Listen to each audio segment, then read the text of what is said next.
Kung bago ka pa lang sa aking YouTube channel, please subscribe at i-hit ang notification bell para updated ka sa aking bagong videos. Vice ganda ng It's Showtime, may pasabog sa online. Announcement niya sa online, trending. Ang buong detalye, alamin.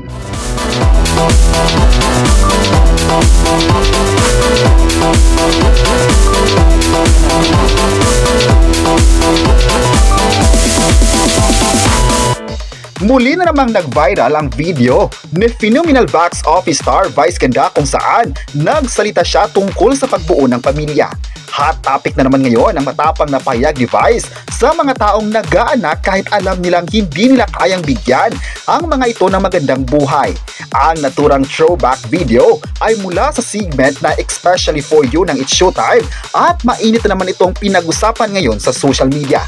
Ayon pa sa video, kung wala raw pera, wag daw gumawa ng pamilya. Nagsorry din siya sa mga taong ma-offend, pero kung wala naman talagang pera, wag na gumawa ng pamilya. Kawawa raw ang iluluwal kung hindi mapapakain ng maayos. Dahil sa susunod na mga araw, ang tao lang din naman ang magsasalba sa sarili nila, hindi ibang tao at hindi gobyerno. Maraming kumampi at sumang-ayon sa naging pahayag ni Vice pero may mga kumontra din sa kanya at nagsabing wala raw karapatan ng komedyante na diktahan ang sinuman na nais bumuo ng sariling pamilya. Narito ang ilan sa mga comments ng netizen sa pag-viral uli ng mga hugot ni Vice. Ayon ng isang netizen, wag raw mag-aanak ng madami kung hindi kaya. Pag walang makain raw at saka kakatok sa ibang tao. May isang netizen man ang nagsabing kung bet naman raw ng tao na bumuo ng pamilya, huwag raw sana pakialaman. May netizen naman ang nagsabing wag na lang raw mag-aanak kung inadamay sa kabugukan. Kawawa naman raw ang mga bata.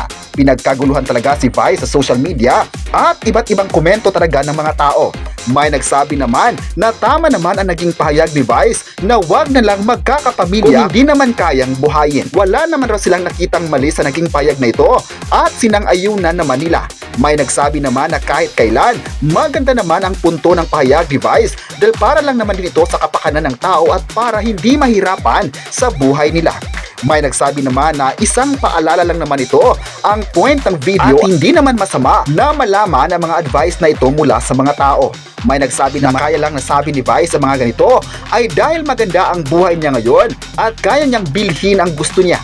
Sana raw ay hindi maging mataas sa mukha ng mga tao dahil ang bawat tao ay may kanya-kanyang desisyon sa buhay.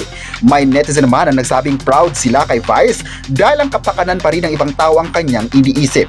Kahit may mga taong ayaw ang kanyang pahayag, ay proud naman ang lahat sa mga achievements na meron siya ngayon, lalong-lalo na ang sikat na noontime show na It's Showtime. Kayo, ano ang masabi nyo na may pahayag si Vice sa publiko?